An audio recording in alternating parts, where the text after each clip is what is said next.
Let's quickly cross over to the CBD, where Siaya Senator James Orengo is currently addressing the NASA supporters who turned out for the addressing the media on the anti-IEBC demos here in Nairobi. Let's just listen in.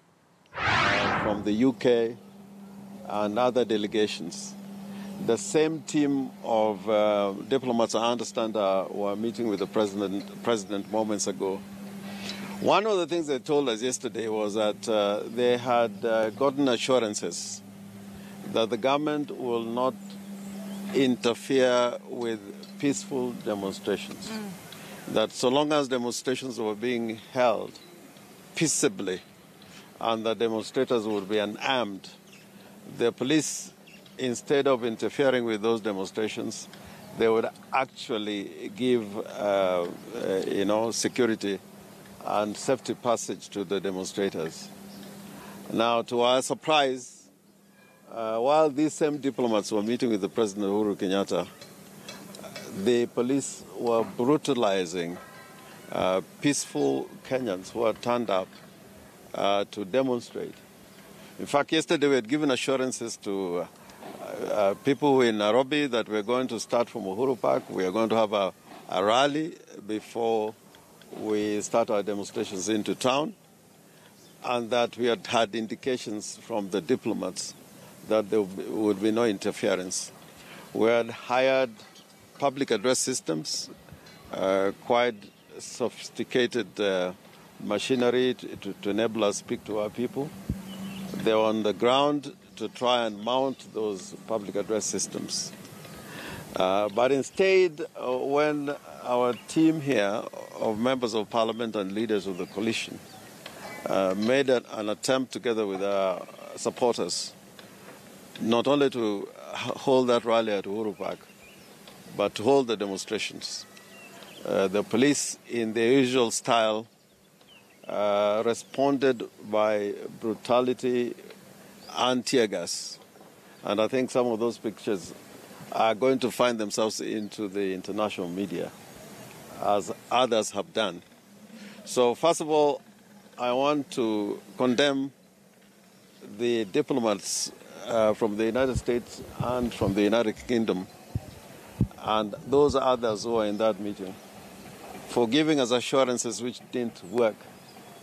And on top of it, as we were being brutalized, they were having a cozy meeting with President Uhuru Kenyatta. And I want to tell those diplomats who have been there before, when diplomats ran away from us, they read from different scripts. They were reading from a different playbook like they did in Rwanda when the Rwandan people were being massacred. They didn't say anything until 1 million people were dead in Rwanda.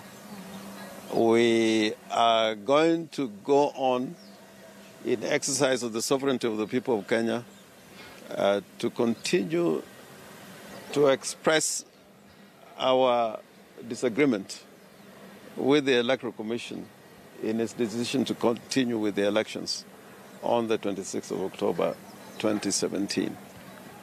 And to that effect, since the right to demonstrate is a constitutional right and cannot be limited, we have given a notice of these demonstrations, in fact, through a legal firm.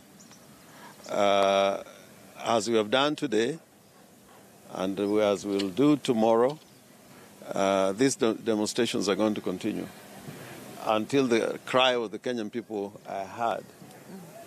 I was very impressed last night to see Kofi Annan together with Ban Ki-moon, together with Mrs. Mandela, carrying out a peaceful demonstration in the streets of London,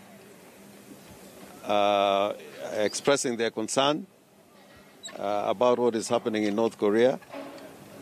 I was also impressed by the fact that in China, in part of China, there were peaceful demonstrations in Hong Kong.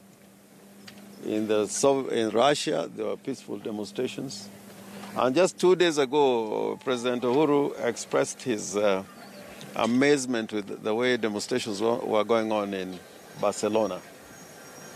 And to that effect, Kenya must be part of the international community that recognizes the right and freedom to demonstrate. Secondly, what we are saying about no elections is not something that is an idle talk. And as we speak, some Kenyans have gone to court today. Their matter is going to be heard tomorrow in the Supreme Court. We are going to an election when more than half of the country is opposed to these elections. Professor Kiapi said something that touched my heart. And he was saying something to the effect that the elections should not be about those who turn up, but it should be about 19 million Kenyans standing up for elections so that there can be peace in this country. So we are unabashed, we are committed, and we are going to continue until a proper election can be held in accordance with the decision of the Supreme Court and in accordance with the Constitution of Kenya.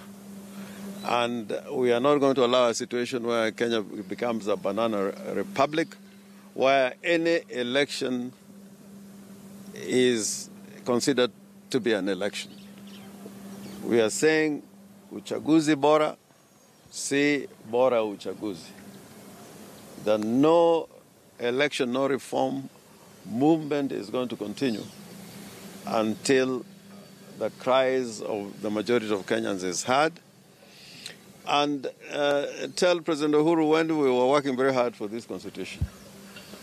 And by the way, it didn't start yesterday.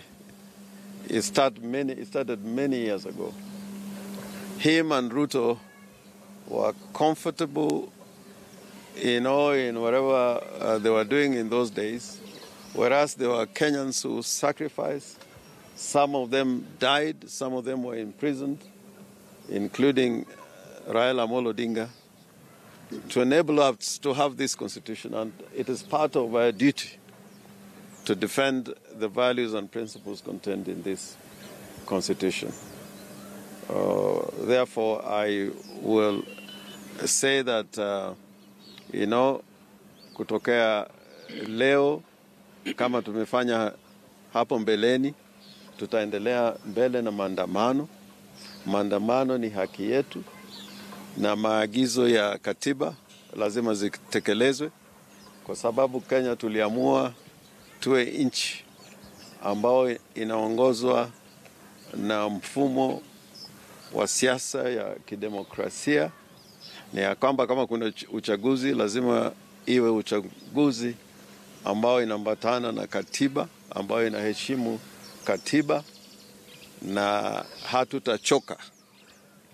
Na nataka tumuelezee Bwana Chebukati awe mtu mjasiri, kwa sababu tunasikia kwamba jana hawakuwa na mkutano mzuri na Uhuru Kenyatta, lakini lazima awe mtu ambao ana msimamo na mwelekeo, na kwamba ajitokeze nje na aseme mbele ya mahakama, kwa sababu tuna nafasi.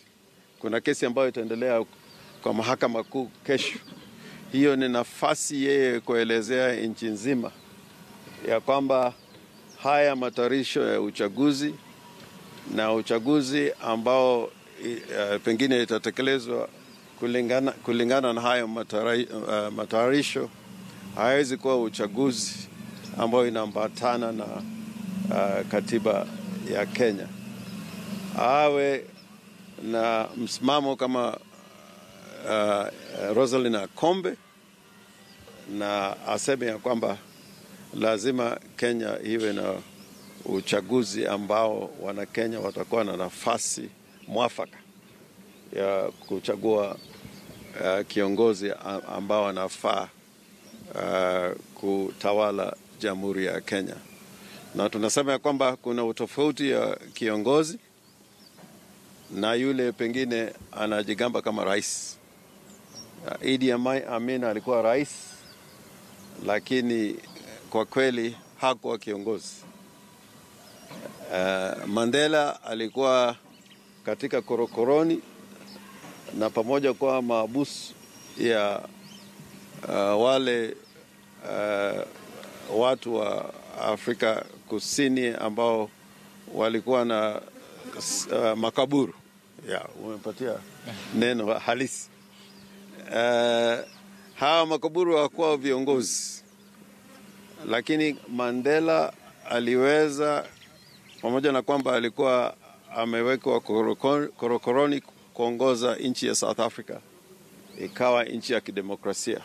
Sisi pia tunajua ya kwamba viongozi wetu Raila Amolo Odinga na Kalonzo Musyoka, Mudavadi na Wetangula watatuongoza mpaka wa Kenya wawe na nchi uhuru na serikali ambao ina heshima katika ulimwengu mzima. Kwa hayo basi pengine kuna maswali.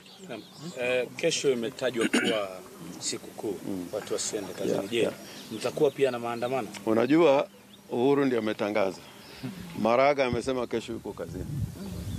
Ukisoma yale maagizo ametoa leo, amesema koti ya Supreme Court itaendelea mbele na kazi. Sisi tutakuwa kwa kazi. Likizo ni Uhuru Kenyatta na Ruto, na sisi hata Alhamisi tutakuwa na kazi, na kazi yenyewe mtaona siku ya Alhamisi, na si kazi ya kuleta vurugu, ni kazi ya kusimamia haki na ukweli. Na unajua ukitaka kutimiza haki huwezi kusema ya kwamba leo ni likizo. Kutenda haki ni kila siku, kila dakika na katika kila namna. Call for the release of the arrested boys. Are saying that maybe NASA should rethink their position in terms of the first presidential election and participate. You know, their position is very convoluted. We went through that statement with them yesterday. I don't think they know what they are saying. I don't think that the views they are expressing represent the views of their government. If you read the international media, like the New York Times is not an ordinary newspaper.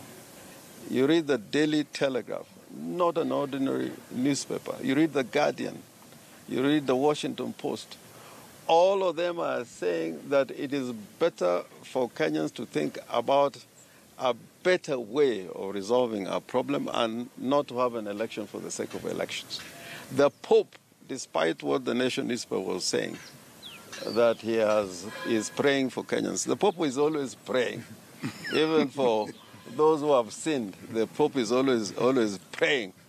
And what the Nation should have been saying, the Pope is praying for Uhuru and Ruto for having sinned against Kenyans. But what the message was about, the papal message, was that there should be not just dialogue, but constructive dialogue, which means that you don't go into a meeting like the one where Chebukati was having with Uhuru Kenyatta. And it is amazing that a chairman of an independent commission can go to the office of a candidate and talk to him wearing the regalia of a campaign.